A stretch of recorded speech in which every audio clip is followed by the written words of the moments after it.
from Adult Protective Services in Cabell County. How do I report a missing individual? I just couldn't believe what was going on. I guess I've just been in shock. I'm angry. This doesn't happen, and it happened. And he walked away from the hospital, and he's been gone since the 30th now. My youngest daughter called me and said, "Mom, Uncle Chuck's missing." I'm the whistleblower that began this entire process of looking for Chuck. He technically lives in one of our assisted living placements. A person doesn't just disappear and say, oh, well, they're gone. No one bothered to call the assisted living or us or anything. An elderly man diagnosed with dementia. He is missing. We've been trying to figure out, where is Mr. Carroll?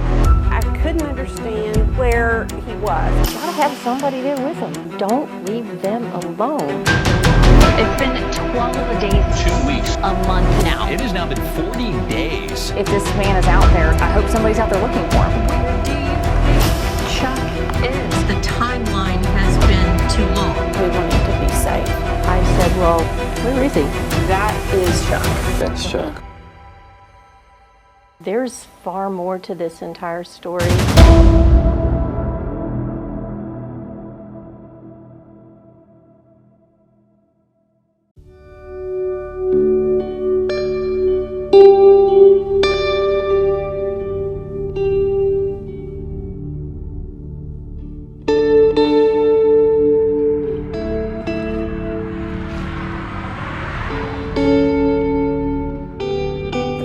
I ever met Chuck, we were 6 years old.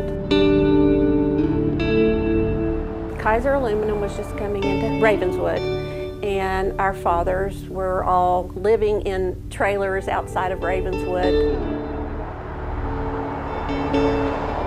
We had come to visit Dad. Chuck's parents were in the same trailer park living, and Chuck was there. He just looked so cute because he had these little dimples. But here's Chuck, his senior picture, the things that he did. He played football and he was in wrestling. He was a great wrestler too. Co-captain of the football team. To watch him play football, he was just super. He was such a good friend, and I hated to see any of my friends or anybody something like this happen to.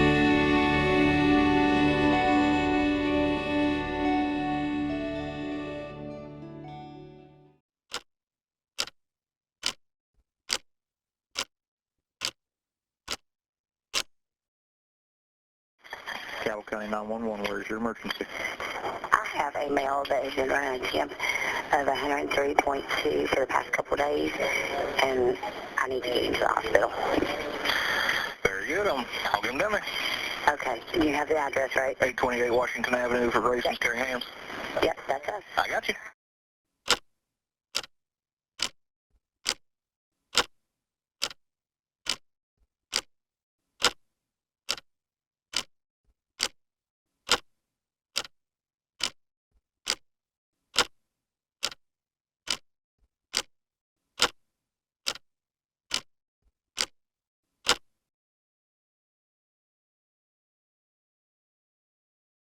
Let's start at the beginning. There are so many emotions when you watch that video. You know, you're sad that he's walking around, he's alone, he's clearly confused.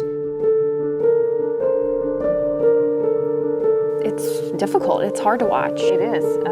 About 4:04 is the first time that you see Chuck inside the hospital, and that's when he is walked in by EMS. He's checked in, they go over some paperwork, he's sitting there in that wheelchair for a little bit.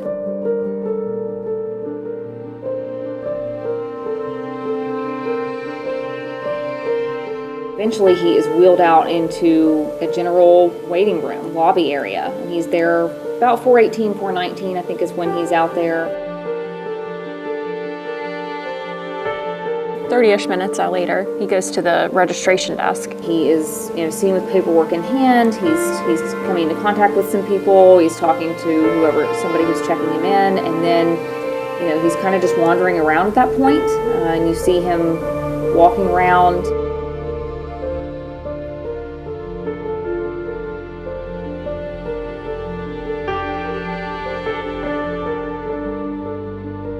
5:15 that evening, before I left for the office, I called Cabell myself to verify what was going on with Chuck and where he was at. And I spoke to a female nurse who told me that he had been admitted and that they were waiting on a bed upstairs and he was going to be transferred upstairs.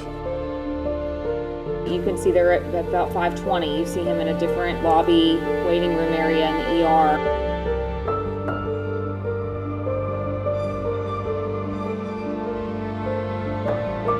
After that, he kind of wanders out of that room until about 6:06.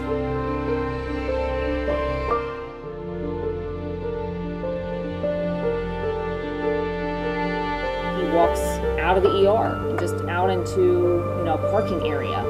Nobody stops him.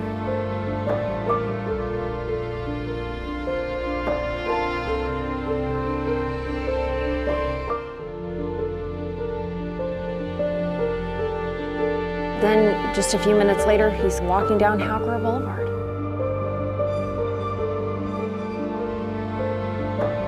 I don't think it's until about 2 hours later. They don't catch him on camera again until 8:10, and it's so sad. He's over at the bushes. You could tell he's confused. And then he wanders back in the hospital.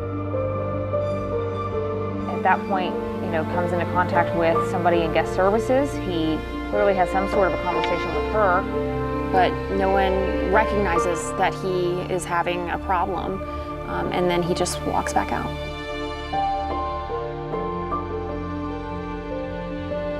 Hardest part to watch is when you see him back outside the hospital. You see him, walking down Halker Boulevard again until about 8:20. That is the last time that he's seen on camera, and really the last known time that anybody sees him alive.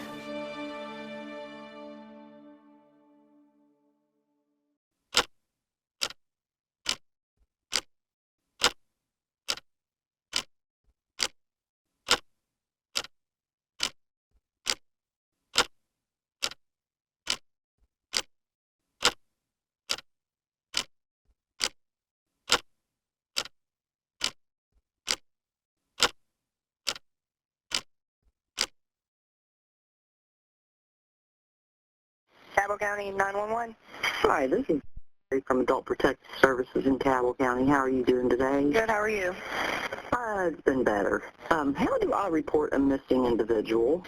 I'll take the information. Where are they missing from? Well, that's a complicated story. They are technically live in one of our assisted living placements. And they sent them out to the hospital the other day, and he walked away from the hospital. And no one bothered to call the assisted living or us or anything, and he's been gone since the 30th now.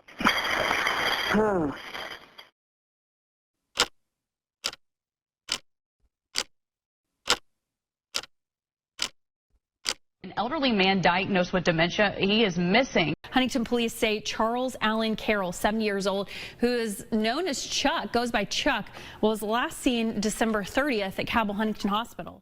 When Chuck went missing last year on December 30th, we didn't know. No. What was it like that day? We actually got a press release on January 6th, and it was in the middle of a snowstorm. I'll never forget that. We have true whiteout conditions with snow falling in some areas at the rate of 1 to 2 inches per hour. I think we all just kind of looked at each other reading it, going, this man's been missing now almost a week from a hospital. Like, how does that happen? And how are we just finding out about it? And where is he?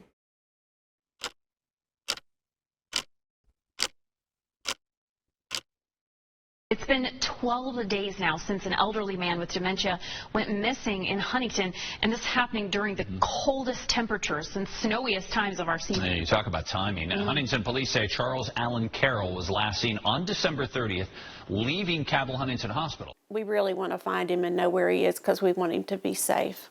What was going through your head? What were you feeling at that time? I was just kind of heartbroken. I couldn't understand where he was, and this dementia was a new onset for me. I had no idea that he was having these problems.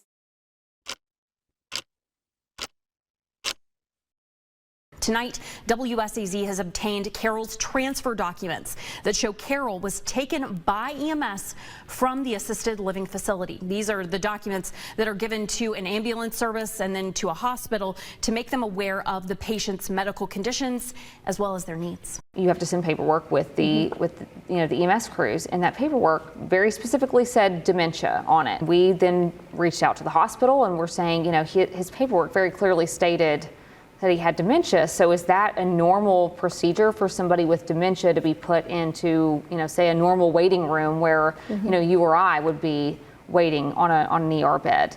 I know we were reaching out to police and the hospital asking for any surveillance video, that might show, maybe where he went or, what he was doing in the hours that he was there and, where he was last seen. And I know that we encountered a lot of pushback on that.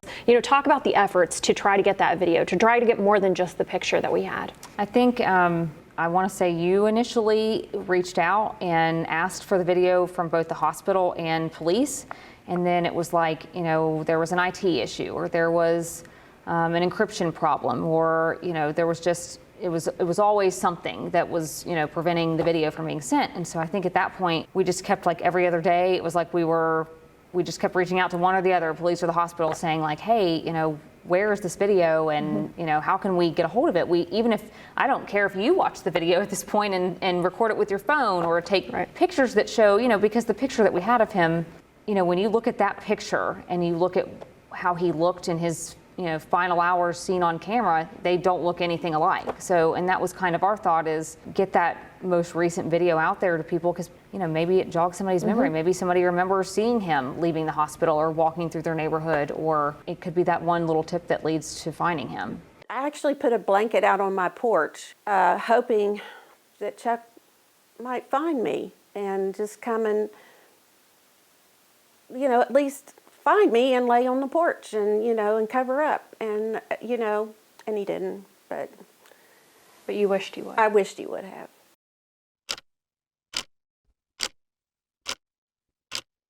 It has now been 40 days since an elderly man with dementia just walked out of Cabell Huntington Hospital. And tonight, for the first time, we hear from Chuck's sister, who spoke with me about her concerns for his safety and her hope for his safe return. My brother, for the entire portion of his adult life, has always helped other people. And it's just tragic that he's in need and we can't find him. I want to know, what things have been like on your side of this? You apparently had done some information on the news, and my cousin's wife saw it. And my youngest daughter called me and said, "Mom, Uncle Chuck's missing." From there, things were not as it seemed. Every time I heard something, it was a different story. Yeah. And finally, I said, the best thing that I can do is turn to you and find out what you know. Where do you think Chuck is, Brenda? I can only hope that he's found somebody that he felt safe with. I don't want to hear you give me that phone call saying he's gone.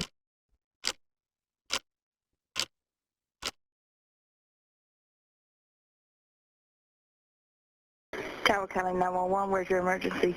I'm pretty sure I just found a dead man in my shelter. My shed, I mean.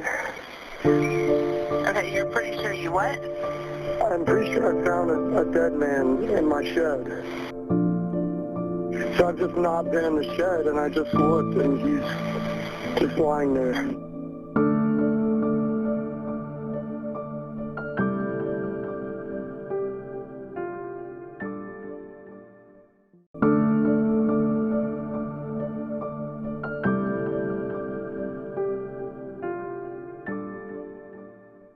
I'm pretty sure I just found a dead man in my shelter. My shed, I mean.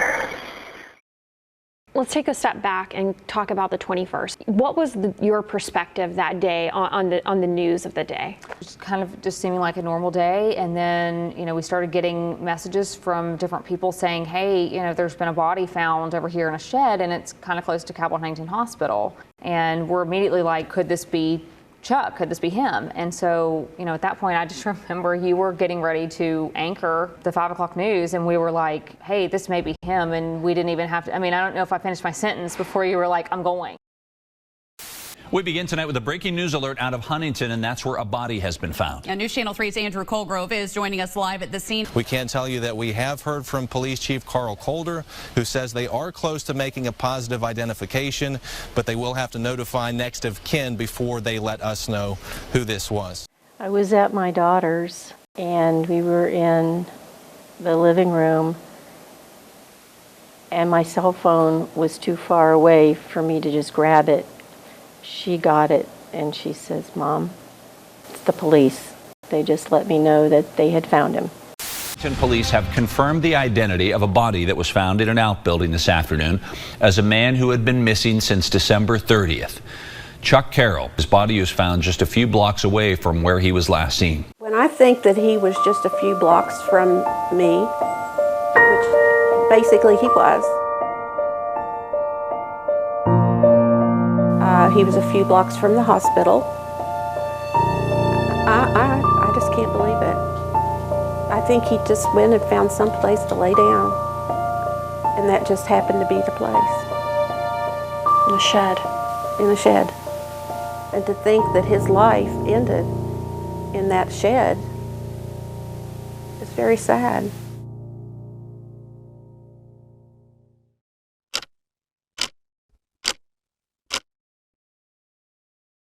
The day after, really the 22nd, the day after he's found. Talk about the developments of that day. I just remember that you were putting together a story after speaking with Brenda, after his body was found, and it was a very emotional story. It was, exactly the news that she didn't want to hear. He was there alone in the cold, and he was sick, I want to say about 5 minutes before the 6 o'clock news, we get an email, and it is the surveillance video that we've been asking for since early January. Yeah, maybe a day or two at most after he was reported missing. So, finally we get that video after his body's found, and we went through every single clip, and we are just sitting there kind of like with our jaws on the ground. Why didn't anybody see him pacing back and forth? I don't understand why he was not noticed by somebody.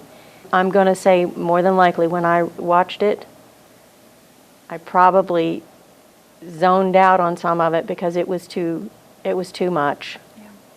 Could I watch it now? I probably could. But I couldn't get my daughters to watch it. My son wouldn't watch it. My husband wouldn't watch it. Nobody wanted to see it.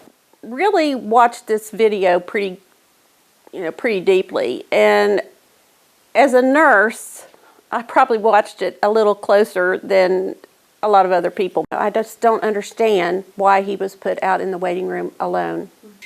I was so sad. Because he just walked out of sight. How do you feel, watching him walk? I'm angry.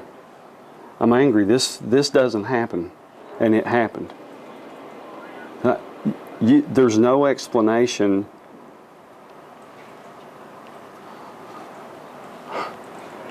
There's no explanation on how you take an elderly patient with a high fever and dementia, clearly get handed report, clearly get signed off on.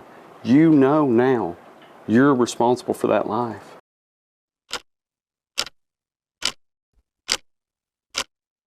The community was so involved and invested in this story too that we were getting tips about changes that the hospital was making. We got tips from a number of people who were talking about some new procedures that were going on at the hospital kind of in the wake of this, and one of those, was these purple gowns. It was like an internal newsletter that just showed that this was a new procedure they were testing. It was purple gowns that they're giving to patients with cognitive issues as another layer of, like, you see this patient is confused or not in their room, then please help get them back to where they need to be. In theory, we kind of took that new procedure and applied it to the video and broke down, how many times did Chuck come into contact with someone that, had he been wearing a purple gown, could have helped him. He walked right past security at one point. If he had been in a purple gown and they had known, then I'm certain that person would have helped him back to his room. He was in street clothes on Halger Boulevard, so if he had on a purple gown and he's walking down a busy road, maybe even a passerby or somebody would have called 911 and said, hey, I think there's a patient who's wandering down the sidewalk. And when he talked to the woman in patient services, right, somebody would have seen him and helped him. And I think that it could help potentially save another family from the same heartache. Do you think the hospital would have taken this step on their own? I don't think they would have. I think there was enough of questions and people, including myself, who were investigating some of the things that went wrong. And I can't imagine that if they hadn't had people like yourself or our good friend Debbie, I'm not sure anybody would have gone the extra mile to even come up with the idea of the purple gowns.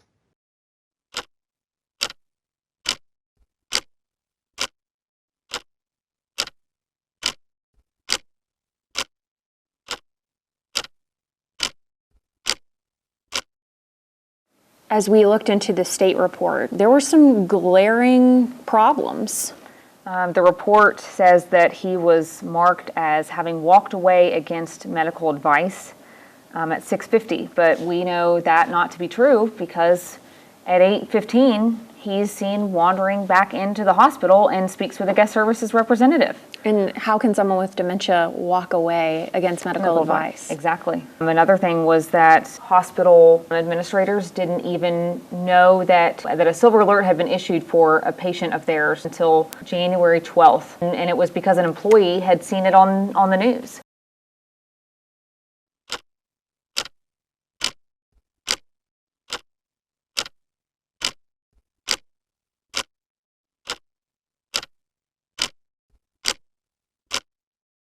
There's a lot of efforts that people don't see. We've worked on this tirelessly. We've taken this to the top levels, the top people in the state. I want to go to a story that's been near and dear to my heart. His name was Chuck Carroll. I don't know if you've seen any of the stories I've done on it.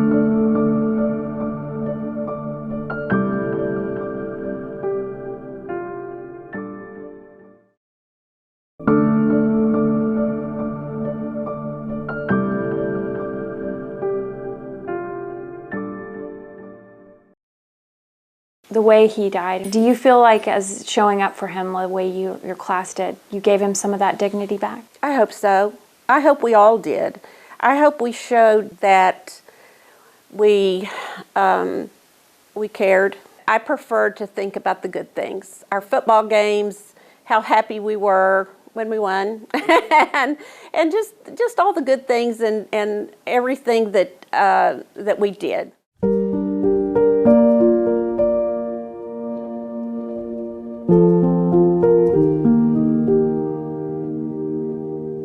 I went and picked up his remains and was able to take some of his remains and keep them. I called it a third a cup of Chuck. I had a group of us go out to the 50-yard line on Ravenswood's football field, and we spread his ashes there. I was thinking about all the good times we'd had on that football field, and because Chuck was a great football player. I just felt like that was someplace part of him needed to be because that was a big part of his life.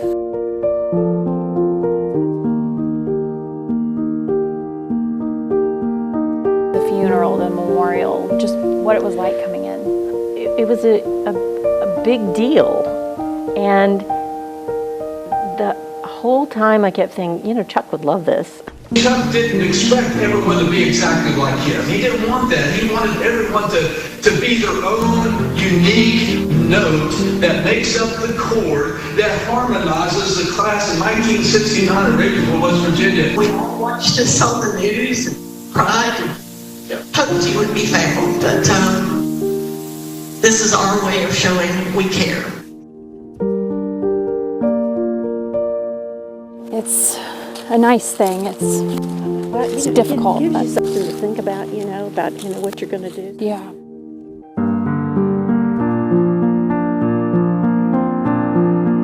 It's beautiful.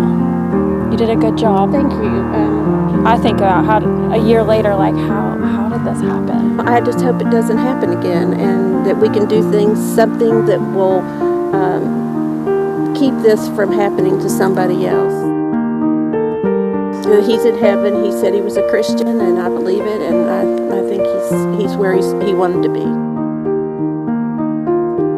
And we miss him. I miss his smile.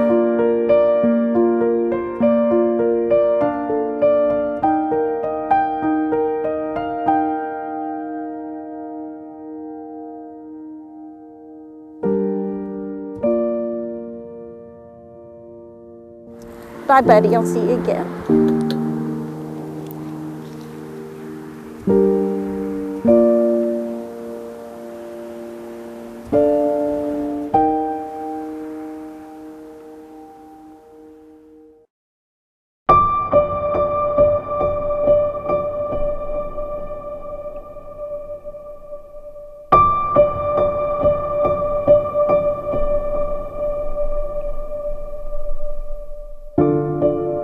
Changes haven't been made. I hope that they will be. At the end of the day, everybody has a job to do, the same as the hospital and DHHR and, investigators and police, and everybody has a job to do. And, our job is to be the voice for the voiceless and to ask questions that, oftentimes make people uncomfortable. But it's the questions that need to be asked because, if we don't ask them, who's going to? If we don't, we don't push for change, then this could very easily happen again.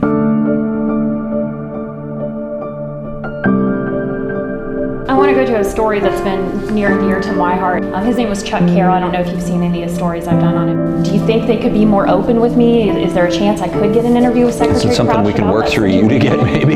I'll do what I can to get to the bottom of it as best I can and get them, if there needs to be more transparency between you guys and them, I'll try to see what I can do to make things better there and everything.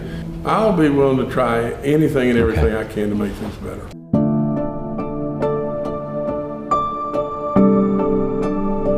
Secretary Crouch, are you open to in-person interviews? And if so, I'd like to request one. I've been working to try and get an in-person interview with you since the beginning of the year, even asking the governor if he would help me get an in-person interview with you. So just putting that out there on the record, I'd like to get one.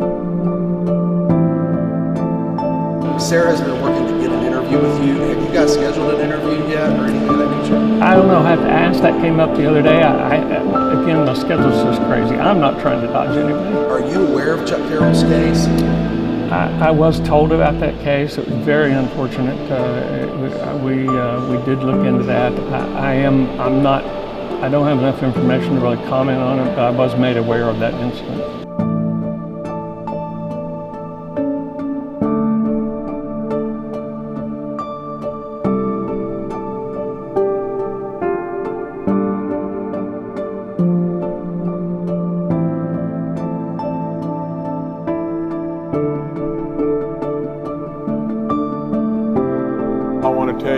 Secretary Crouch has submitted to me a letter announcing his retirement as of December 31st. What if that was your family member? What if that was your loved one that, he was just taken to the hospital for a fever and vomiting, and how is he able to walk away and die? You're angry, you're hurt. You go through a lot of emotions when something like this happens, especially when somebody dies the way Chuck did. And I just don't want that to ever happen again.